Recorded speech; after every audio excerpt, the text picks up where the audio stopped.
How y'all doing today? It's been a minute. Miss y'all. I know I say that a lot, but it's been a very crazy past 4 weeks. I got really sick, had a really bad fever. I was out for a week. I didn't go to school. I didn't do nothing. Midterms have been insane. I've just been studying. Like all of my efforts have been into studying. I barely work out anymore, which is terrible. Like I can feel like it's having a physical and mental effect on me. Um, I really don't leave the house except if it's the library. That became like my new piece is like staying in the library until like 2, 3 in the morning. I love it. It's great though. I pop like 2, 3 energy drinks. I'm lit for the whole night. I'm there with like my markers on a whiteboard and I'm just writing everything, especially like anatomy. I actually have my anatomy midterm tonight, so I hope that goes well. Uh, I feel pretty good for it, so that's a good thing. It has been it's been a little rocky. Funny, I know I made that joke in another episode, but just we're always happy to be here. I just want to say I'm sorry with the lack of uploads. However, I do have my priorities, and I could be a little bit better sometimes. I do agree. It's just sometimes it's hard to have the mental energy to do this because I don't want to ever put out episodes that aren't good or help out with people and their situations, and I don't give a proper effort to it, and I don't want to sound repetitive in every episode I do, giving the same advice all the time and everything. So that's why for me, I tend to put this off because I have to film this in a right mental state. It's awkward to say, but it's kind of like if you have a competition or you have a big exam, like you have to go in with the right mentality when you go into it. And that's the same thing when I film these episodes, except I have to get into that mentality on a weekly basis. So sometimes, the little windows that I have to film this, if I'm not there, I would rather not put out anything than put out some form of garbage. So I'm sorry about that, but I also do get caught up with my personal life, and my number one priority right now is school. I want to, I've spoke about this in other episodes, and my objective is to do good because I only have one more chance, or it feels like I have one last shot, so I want to make the most out of it. But I can't say things are too bad. I'm alive and well, so I'm always happy to have that. You may notice something different, and if the pink flamboyant crew neck hasn't distracted you already, the LVR sign gave out. There's after 2 years, I think it's died. So you know what that means? A bigger and better sign is gonna be on the way. More vibrant, more words, more pink light, because that's what you gotta do in life. When one thing stops working, you just replace it with something better. Take that subliminal how you want. Anyways, I'm going to have a lot of fun. I think a lot of, you know what? I'm not going to say anything. But definitely been a hectic 4 weeks. Life just keeps changing on a dime. And not for better or for worse. I think it's always for better because change in life means new adventures and new challenges. So, I love that. But anyways, we're going to try to be consistent again now that this midterm wave is over. And yeah, I just want to say I really do appreciate you sticking by with all my inconsistentness and always supporting. So much love. Mwah. Anyways, today's episode is actually based on a conversation I had with a friend a couple of days ago. We were in a study room together and we had spent like 12 hours together that day, just studying the whole day. And it ended like the last 3 hours. We were just talking about a certain situation. Well, both of our situations, a love situation. And boy, was that something. But it ended up leading to a very nice conversation of him opening up to some things about me. So I'm just being transparent because I don't want to act like it's a random person that sent me this. I asked him to kind of like briefly sum up what he expressed to me. And I wanted to do an episode about it because in the moment, we had talked with so much passion and I thought it was beautiful. And I'll keep the details personal of what him and I expressed. But I think the overall idea of it can help not just you watching this or someone you may know, because I feel like this is a very prominent situation that a lot of us feel in our life. So Jeff, which is the name he decided to go with, tells us, I am unable to feel fulfilled in my life because I feel like everything in my life is part of a routine that I just followed through with. There is no sense of accomplishment when I just do the right thing because I'm so conditioned to do them. Not doing what is right feels like an actual challenge. When I say what is right, I mean going to school, working out, going to work, being at networking events, yada, yada, yada. Another thing that I am struggling with is that the positive in my life feels so temporary, but the bad is affecting me way worse. I am not passionate about what I am doing for the most part, and it makes me wonder why am I even participating in these activities. So what we have here is a null feeling of everyday habits and accomplishments, which he had a very interesting perspective on it. And then when I challenged him with mine, not that I challenged him with it, but when I gave him mine, it kind of gave him a new sense. But before I get into all the advice and everything, there's one line that he said that I think it really stood out to me.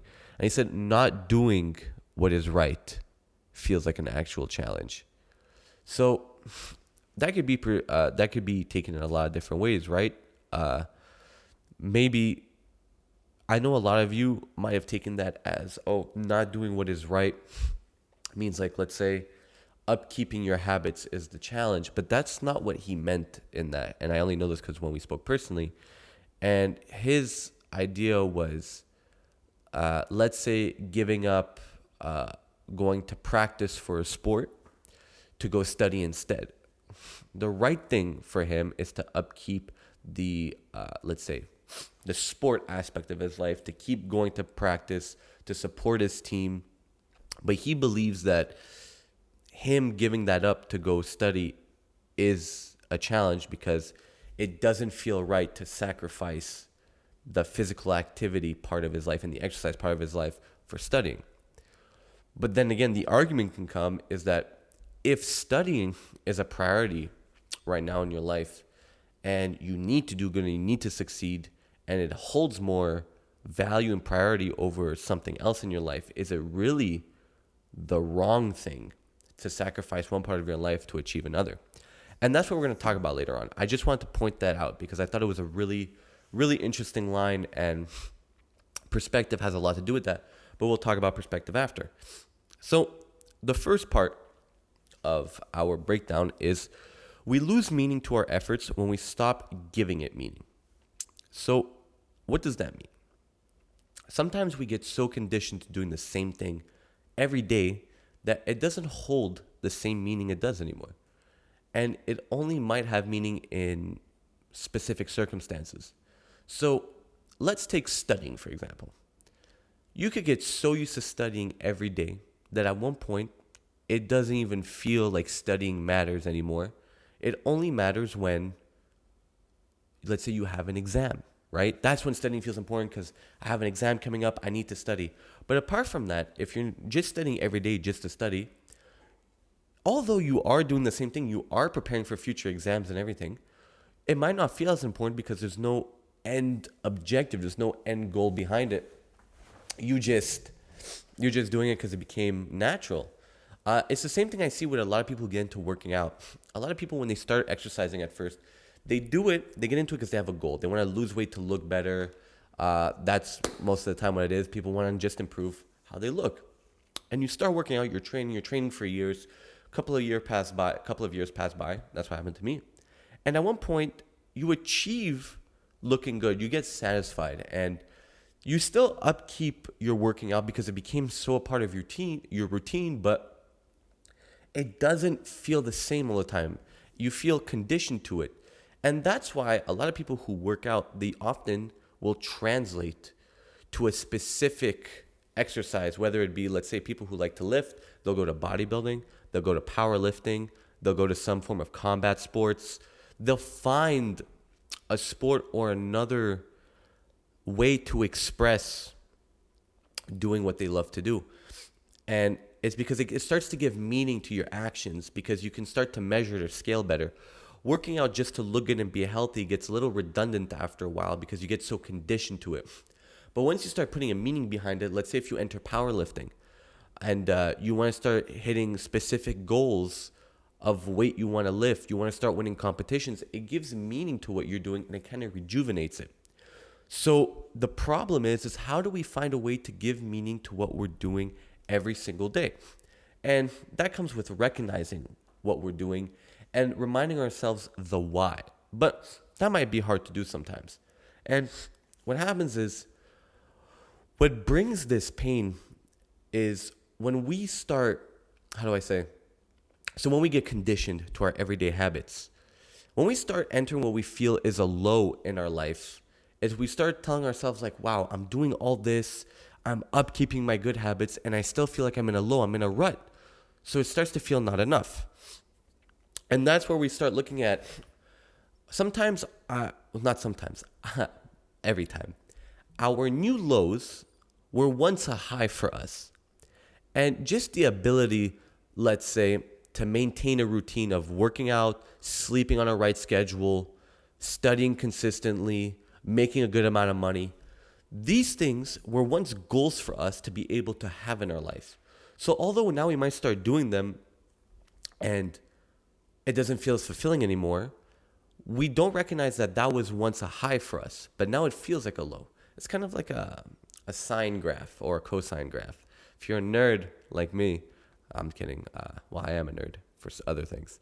But if you like math and you understood what I just said, and if you don't know what I'm talking about, go search up a sine graph, right? You're going to see how it never truly, it just peaks. There's no baseline. It just peaks. And I'm going to get into that analogy a bit more after because I want to save it. But the question is there a baseline in our life or are we always in motion? So that's actually going to go into the sine graph example right now. And I would really like if you pull out the sine graph because it's going to help visualize this a lot better. But if not, I want you to picture just constant hills, right? There's no flat terrain. There's just hills. And that's our life. Constantly going up and down, up and down. And we often imagine in our lives that we enter baselines where life is in a neutral state. We put life in neutral and it's just flatlining, which I disagree, and I don't think it's ever the case. I believe life is always on a form of a slope. We're either going up or I hate when it does that. I hate when it cuts me off when I'm in the middle of an analogy. But anyways, okay. Peace, love, happy vibes. No more swearing. I lost it off camera. Anyways, so the analogy that I was making was life is constantly on a slope, right? So if we look at our slope, it's never truly a flat baseline. We're either going slowly down or slowly up. It could be going faster or slower. The thing is that we're always in motion. So I believe our habits, right? Even the habits that we maintain daily, it's always bringing us to a good place and it's making us better, or we might be slowly regressing if we're dropping certain habits. Like for example, in my case of let's say with dropping not filming the show as much, or I might be dropping exercising as much. So I'm slowly regressing, right? And at one point when you decide when there's a change that comes in your life and you start going back up, you hit a peak, right? And what I believe the peaks are is what we view as the baseline. Because if you look at the peak, right, the slope at either the top of the peak or the bottom of the peak is zero. That's where there's you could create that flat baseline. And it's very temporary that we stay there. I believe it's up until we decide to make the change. That's when we accept that we're either at our highest or where we're at our lowest for that moment. And then we decide to go back in motion again. So keep that in mind, that you're always in motion. And when we start to make our changes, that's when we peak in baseline. Guys, I'm so sorry. The camera turned off before because it said the battery's exhausted, and it threw me so off. But anyways, so since we're always in motion, that maintaining good habits can sometimes be equally as hard as creating them. Because when we're going to have new priorities in life, let's say we get a new job opportunity and that job is taking up a lot of hours of our life, or like we said, we might be in school and we really want to do good in school. We want to bring up our GPA. When we have these new variables that come in, maintaining our previous habits while integrating new priorities is a challenge of itself, because we might always be seeking to improve, but you are improving by being able to maintain new variables in your life whilst maintaining your old ones.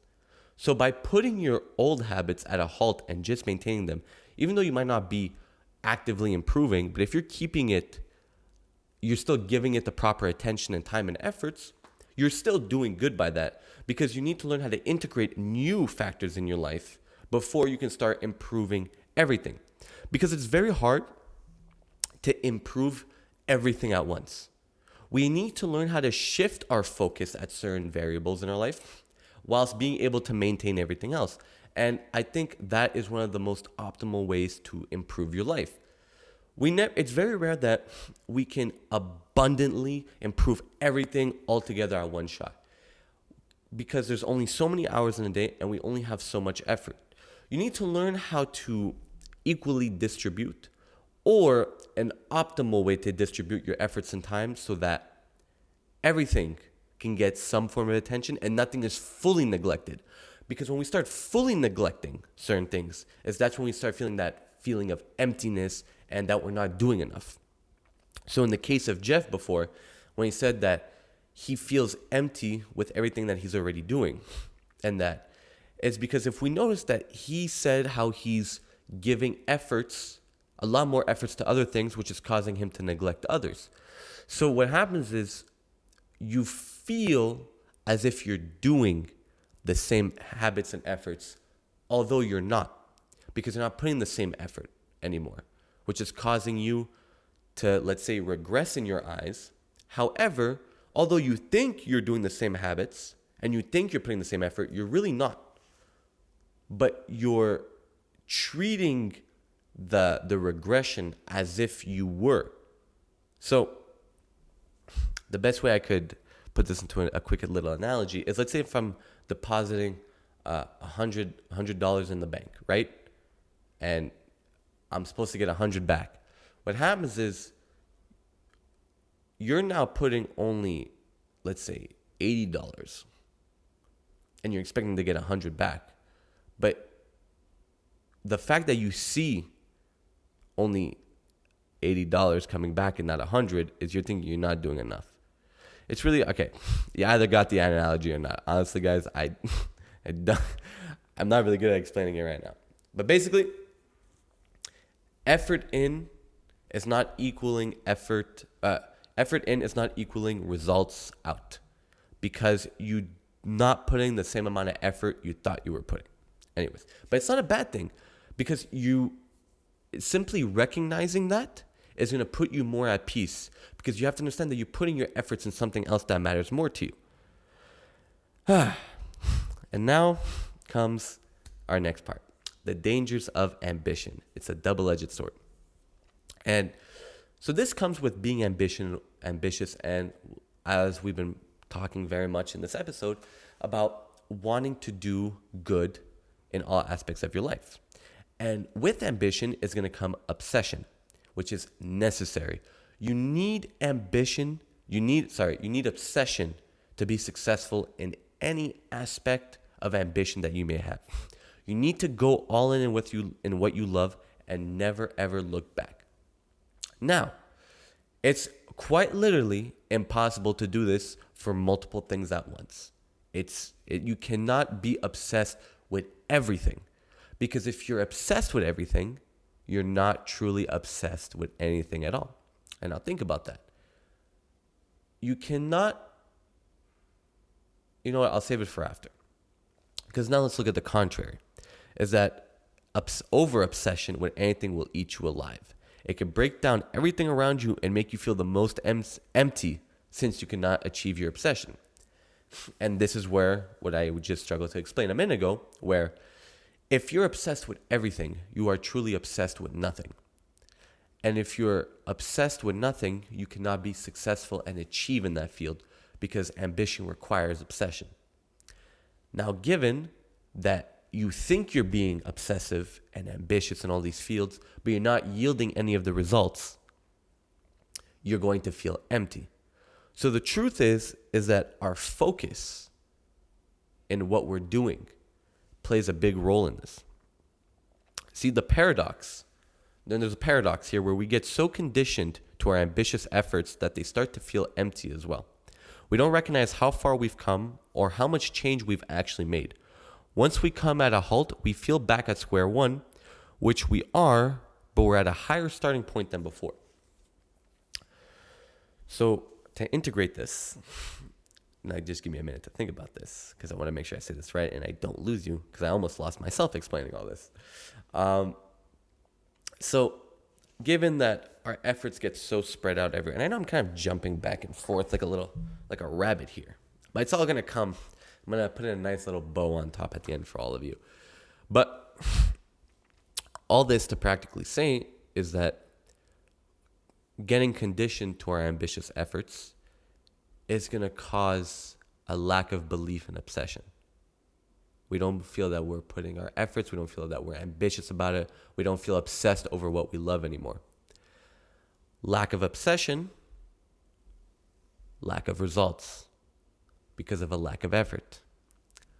A lack of results makes us doubt our ambition, which makes us to believe a lack of ambition. You see how this is a negative cycle? It impedes one another. So, recognition does a lot for your ability to be ambitious and your ability to be obsessed with what you love. What is a synonym for recognition? Perspective. And perspective is everything. What you choose to see your situation to be, it might not always be what it fully is. However, it will definitely influence the direction you take that situation. You see, would you rather recognize that you're back at the bottom, you've hit a bottom peak of your life, or would you rather recognize that you're starting so much higher than you did before? And that's where perspective of your efforts is going to come in. So let's clean up this mess a bit because I know it's been a bit messy with my explanations. But if we clean this all up and let's look at Jeff's situation. If Jeff would recognize how much he's improved in every aspect of his life, and I'm going to throw in some personal things that him and I spoke about here because I know his situation a bit more in depth with details. If he looks at how much better he was at putting effort in studying and improving his grades for school to be able to enter grad school, if he looks at how much he's improved and recognizing how much effort he should put in when it comes to exercise and the sport that he plays, and maybe not being the best at his sport, but putting in effort to how to be consistent with it, given that, because he's been dealing with a lot of injuries, I know of personally. So one thing that I'm proud of him for doing is that he's recognized how to balance it properly, given his injuries and everything, to still be consistent with exercising and everything without having it destroy him. He should also recognize how far he's come with friends and family. I see him put a lot of efforts in maintaining very good friendships and giving love to his family, being a good sibling and a great son. And a great sibling too. And also recognizing how much effort he's put into balancing, integrating work into his life so that he can make money, he can go out and experience life, to go travel. Even though he told me he had a really bad travel story, he still got to go experience it. So all of this, right? It seems so normal. It's been like, okay, he's just doing what he's supposed to do, whatever, right? Which is how he sees it. However, if I were to tell him 2 years ago when I first met him, he wasn't doing any of this, right? At least to my knowledge, he wasn't. I know he couldn't care less about school.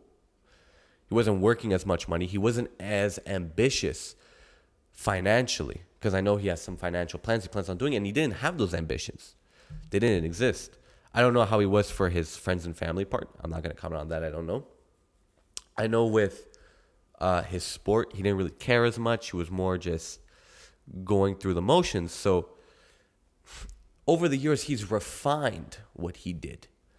He tweaked it and fine-tuned it to give it more meaning. And I think if he would recognize that, which he started to, he recognized it, it made him feel happier about everything he was doing. And my closing remarks on this, and I wrote a little thing, is keeping yourself accountable is very important and a great habit to do. However, there's no point in it if it makes you hate everything you do and it prevents you from doing or seeking new ambitions. So you cannot keep yourself accountable if you're only going to hold yourself back. You hold yourself accountable to keep yourself moving forward and to keep pulling yourself back up from when you're feeling like you're moving low. Thus, it comes to a point of you choosing what you want your reality to be. You will always be fluctuating in life, and you'll never be at a baseline, which I'll always believe. Your baseline is a very, very temporary peak where you choose to make changes. Your highs will make you appreciate your lows because it reminds you of where you came from. When you put in perspective that how far you came, or the changes you made, or how much better you got at doing certain things in your life, it's going to make you appreciate the lows that you were at in your life because it gave you the opportunity to go make that change. It gave you the opportunity to make a difference in your life. The same can be said about your lows making you appreciate your highs. And this is a very more common perspective, is that whenever... Actually, no, I'm sorry. This is the uncommon one. Well, no, it could be common as well, is that when we're at a low in our life, we appreciate our efforts that we did to be at a high in our life. We appreciate how at one point in our life we were doing so good, we had it all together, and that fuels us. When we're at a low and we start appreciating that, it fuels us to want to get back up there again and keep moving up the slope. Life is about adapting and embracing the fluctuation as is necessary balance of life's energy, which is another concept I didn't touch on today because I think I touched on it in other episodes. But one thing I'll always see life as is life is a fluctuation of energy and balance in the world. We're always a little bit higher than the baseline or a little bit lower, which is when I talked about that slope, that hill. And life is constantly trying to balance itself out. When you put in too much, it's going to, when you put in a lot, you're going to receive a lot. When you put in a bit, you're going to receive a bit. It's always going to balance itself out. You put a lot of good, you're going to get a lot of good. You put a bit of bad, you're only going to get a bit of bad. And bad and the good can be very intuitive sometimes, but sometimes it's not as intuitive. For example, if you putting in bad can be something as putting a bad perspective on the good that you're doing. So if you're going to put in a lot of bad on the good that you're doing, you're going to receive a lot of bad on the good that you're doing.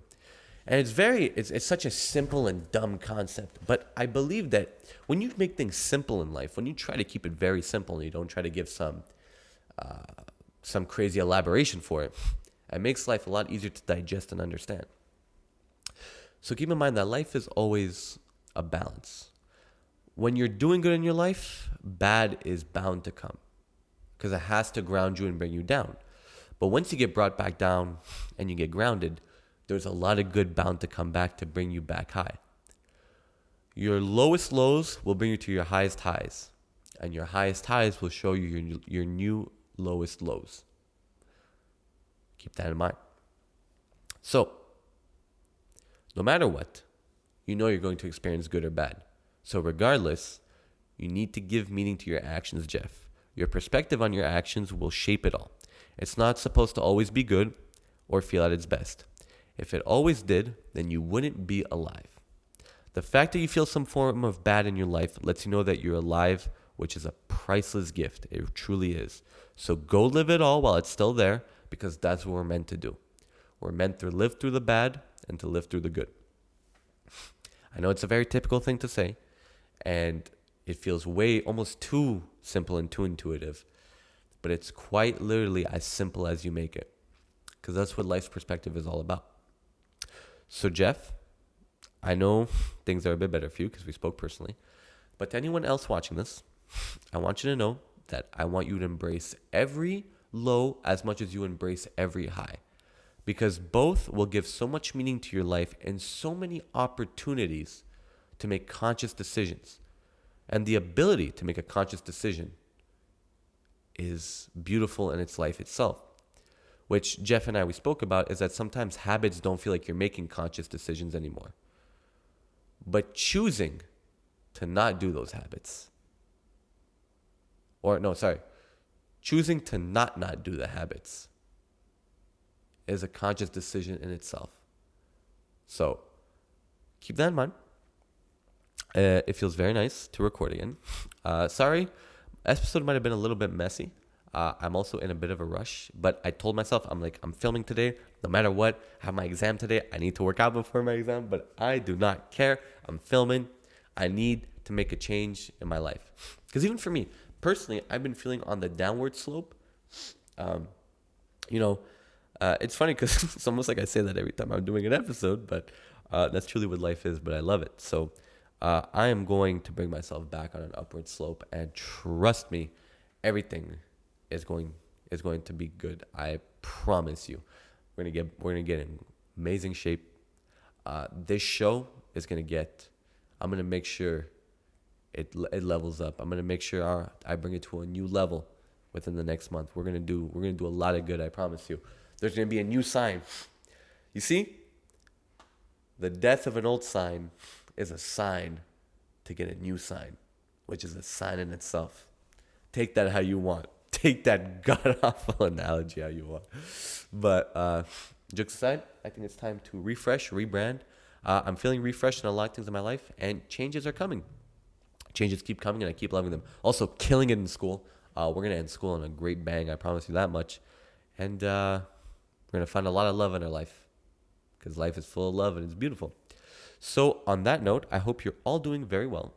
Love to hear it. Please, if you have anything you'd like me to cover, you have any situations, please do not hesitate to go press the link on my Instagram at the LVR Show. There's a form there for you, and I would love to help you with all of your issues.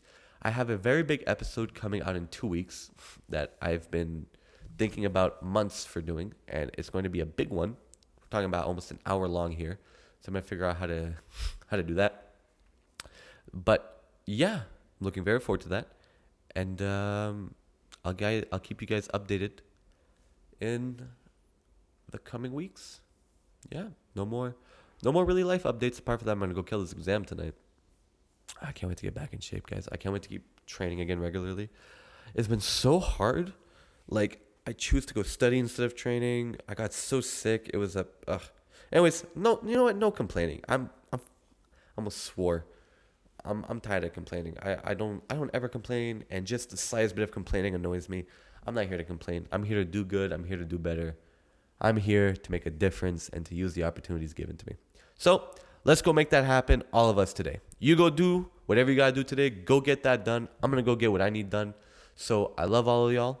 I hope you have a great morning, a great afternoon, or a great night, and I will talk to you soon. Mwah. Love y'all.